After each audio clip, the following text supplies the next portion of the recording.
E eu acho que estamos aqui novamente, não é mesmo? Pareceu um pouco redundante pra você. É que não importa, porque o maior problema desse vídeo não são as palavras, e sim o conteúdo. Pera, alguns anos atrás eu acabei fazendo uma leitura e eu não entendi muito também porque que ela não é utilizada como ferramenta de tortura. Depois que eu terminei a história, o melhor mesmo pra mim e pra humanidade de forma geral era pegar aquelas memórias, enfiar dentro do meu subconsciente e jogar a chave fora. Eu até poderia fazer isso se eu pudesse. Que eu não posso. Mas ao invés de fazer isso, bora fazer uma coisa bem melhor. Eu vou pegar essa lembrança muito triste e até um pouco sádica e vou convidar vocês para poder sofrer junto comigo. Por que não? Porque sendo bem sincero com todos vocês, isso aqui não é só uma história ruim. Ela definitivamente é uma das piores coisas que eu já vi na minha vida inteira. Calma.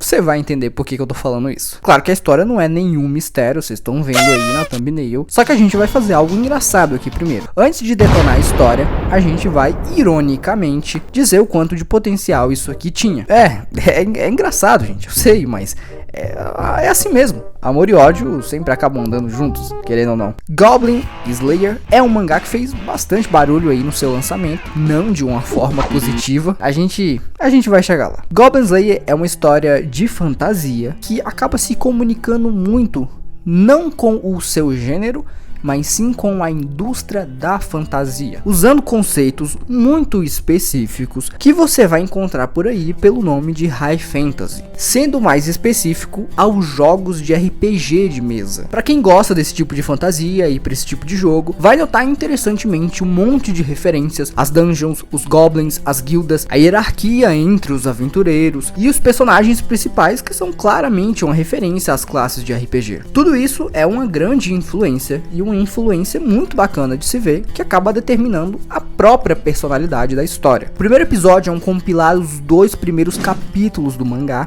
e fez todo sentido eles juntarem essas duas coisas para poder contar uma só história, porque aqui eles criam uma espécie de paródia, porque no fim o episódio até acaba sendo uma mistura muito agridoce de várias influências que no fundo parecem ser também um alfinete para o próprio consumidor ou até mesmo para a própria indústria. É engraçado, porque a gente não acompanha o cara que tá na capa da história, o personagem sombrio que você joga no Dark Souls. Os 4 aventureiros são jovens e até mesmo infantis, desenvolvendo, assim, exatamente a personalidade enlatada que cada um deles normalmente costuma seguir nesse tipo de história. Sem maturidade sempre acaba precedendo a burrice, os nossos aventureiros decidem caçar goblins pela sua falta de experiência. O anime acabou deixando tão caricato, até mais que no mangá, que a experiência de estar assistindo só mais um anime qualquer de fantasia realmente se torna algo incrível. Conforme eles entram na dungeon,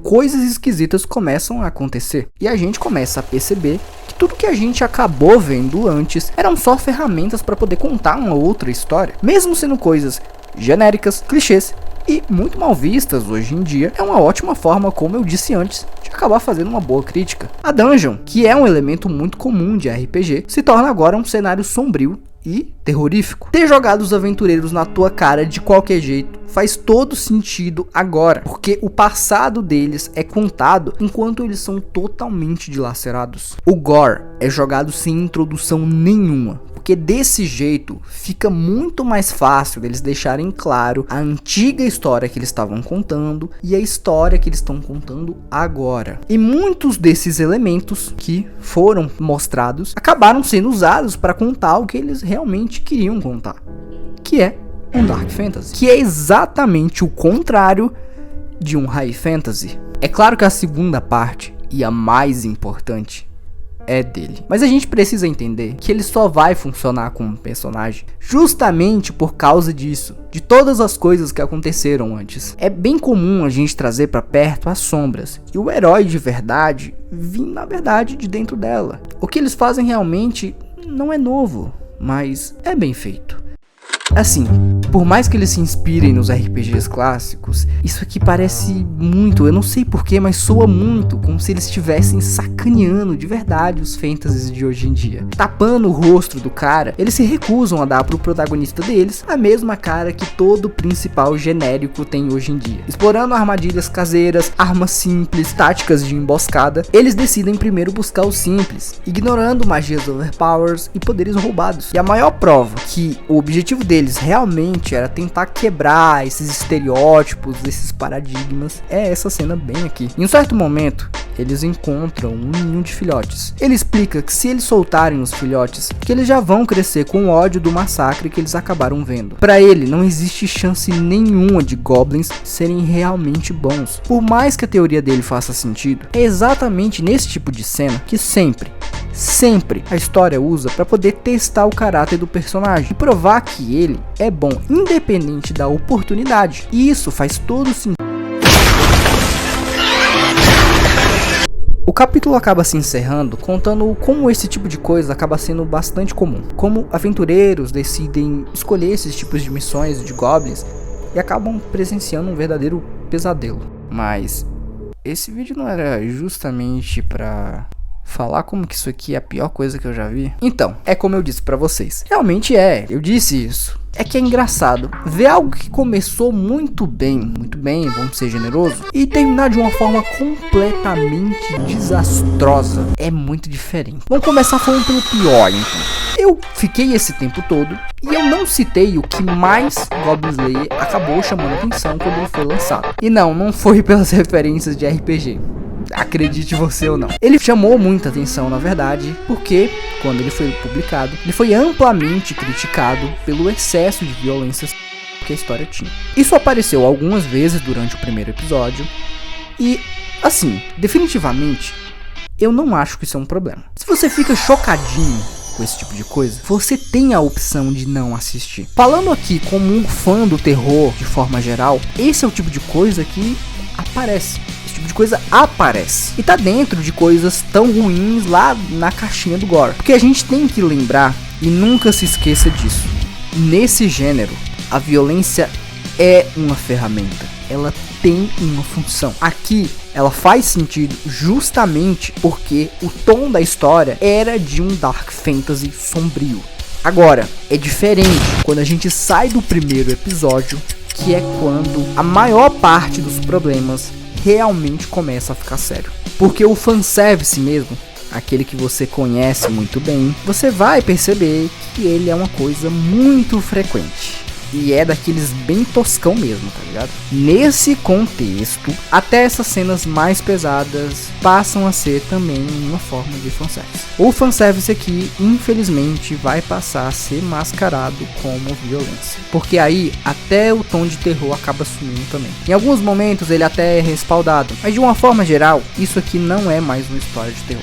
Essa mudança de estilo muito grande foi o que acabou mais me decepcionando, junto com os fanservices nojentos que deixaram a história intragável. É até irônico e não é proposital dizer que a paródia acabou virando uma piada. Para aquele que fazia graça com os outros, Goblin Slayer virou apenas mais um como qualquer outro anime fantasy descartável. O seu protagonista ganhou finalmente um rosto genérico, coleciona um harém e tem poderes overpowers diretamente tirados do... O problema vai ainda mais profundamente quando você percebe que o escritor está completamente perdido, porque até a estrutura da história é uma bagunça. Em algum momento vocês me viram falando sobre o objetivo, sobre alguma direção?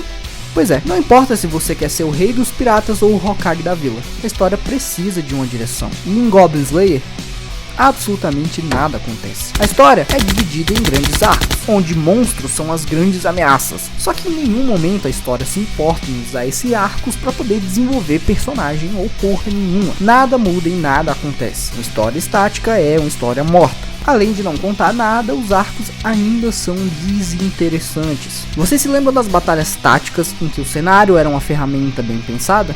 Então, ignorando completamente o design do cenário e não se esquecendo de que o fato da sacerdotisa e do caçador serem os únicos dentro daquela porra, era justamente porque essa dinâmica funcionava muito bem com poucos personagens. Então, o que melhor fazer do que socar 6 fucking personagens na tela que não se conhecem, ninguém sente empatia e que vieram do absoluto nada, com habilidades totalmente foda-se, que não combinam com a narrativa, apagando completamente o holofote do personagem principal, já que não sobra espaço e nem tempo de tela pra absolutamente ninguém. É muita pra acontecer ao mesmo tempo. E falando sobre os personagens, se a falta de origem deles fazia sentido antes, agora ela é só preguiça mesmo. Não sentir empatia por eles, acho que deve ser algo normal. E os arcos parecem estar muito mais interessados em formar casais do que qualquer outra coisa. Independente do que você acha ou da sua opinião, no fim das contas, Goblin Slayer acaba sendo só uma comédia romântica. É isso aí. Nada além disso. Eu acho que no fim acaba que nem precisa de ofensas suficientes, porque eles mesmos já fazem isso sozinhos. De longe, com certeza, Goblin Slayer foi uma das piores coisas que eu já vi na minha vida. E eu não tô falando de qualidade técnica, de escrita, ou qualquer coisa desse tipo que acaba com uma série dessas. Desculpa, se eu uso isso como referência, eu consigo pensar em coisa muito mais amadora. Eu quero deixar bem claro, Goblin Slayer não tá aqui por causa disso.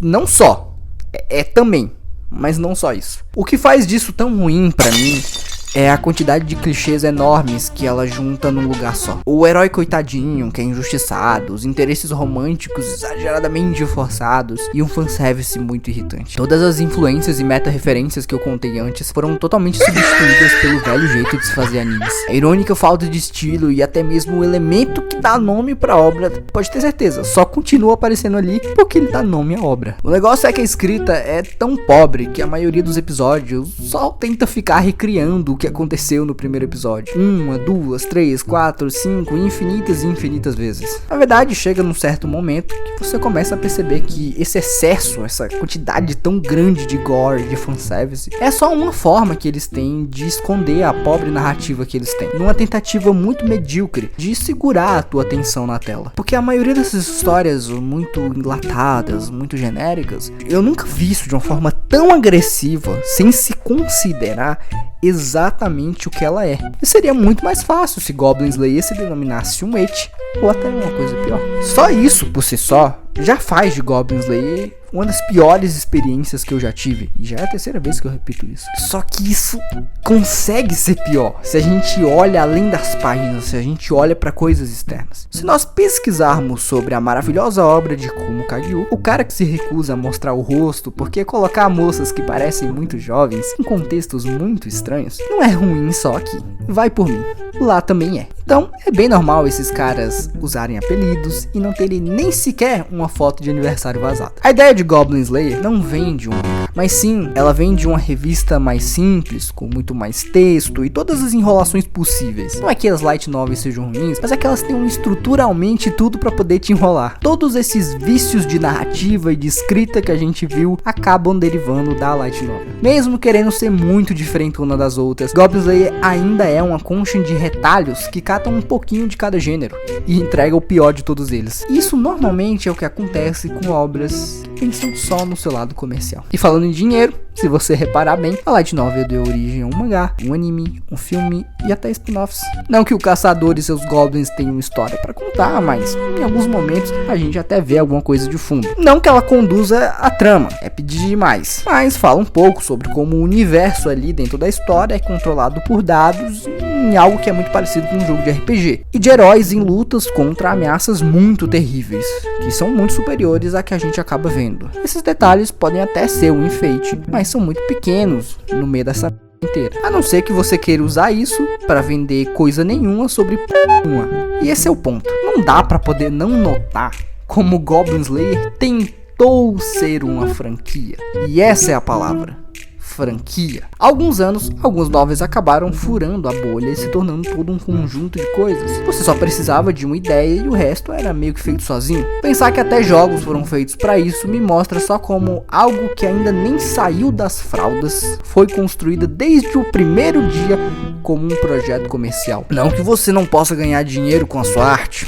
longe de mim. Mas a partir do momento que o dinheiro praticamente define como a história vai ser contada, coisas infames como essa acabam se tornando parte da narrativa. Porque no fim das contas, esse tipo de fanservice só deixa bem claro como aquela obra tá praticamente se prostituindo com uma barganha muito escrota de dar só aquilo que a audiência quer ver. E o mais triste de tudo isso é que pra mim existiram vários momentos que deixaram muito claro, se eles quisessem, eles podiam ter contado uma boa história. Existe um arco ali, mais pra perto do final, depois de ter lido centenas de capítulos cansativos e arrastados, você é quase estrangulado por um cenário vazio, que aperta não só a garganta dos personagens, mas principalmente a da narrativa. Uma protagonista feminina que é o símbolo da fragilidade, não só física, mas mental também, que acaba lidando com uma violência bastante abstrata. Pode não parecer, mas muitas dessas coisas estavam presentes no início da trama, e era tudo isso que fazia, no mínimo, ela ser interessante. Tirando o holofote do mesmo grupo, esquecendo a violência visual e transformando os diálogos em pensamentos, não foram só sorte. Tudo isso se conecta muito bem pra dizer que não foi bem bolado. Essa, pra quem não sabe, é justamente a história que se passa no filme. E eu vou repetir, eu acho muito estranho Goblin Slayer ser tão ruim. Mas não é só por causa disso. Se a gente fala sobre qualidade técnica, o mangá é bem desenhado, o anime tem um orçamento legal, por mais que nem chegue perto da arte do autor, mas até os filmes têm cenas muito bacanas. Não falta investimento de uma forma geral, mas sim, sinceramente, é de novo a ganância de ganhar em cima de um péssimo produto. Na verdade, não importa o quanto você tente enfeitar e jogar purpurina por cima. Isso aqui ainda é o mesmo produto, genérico e clichê, com os mesmos e velhos problemas de sempre. Se a gente puxar na memória, provavelmente essa ideia veio de outras novelas, que seguiram um caminho muito parecido. Talvez Sao possa dar pra gente uma impressão bem certa sobre isso, porque o próprio nome da franquia já é hoje um próprio produto, com mangás, com filmes, spin-offs, jogos, bonecos, enfim. Eu vou ser bem legal com você e dizer que logo que a segunda temporada vai carregar as histórias que ainda não foram vistas dentro do mangá. Mas tudo bem, fica tranquilo,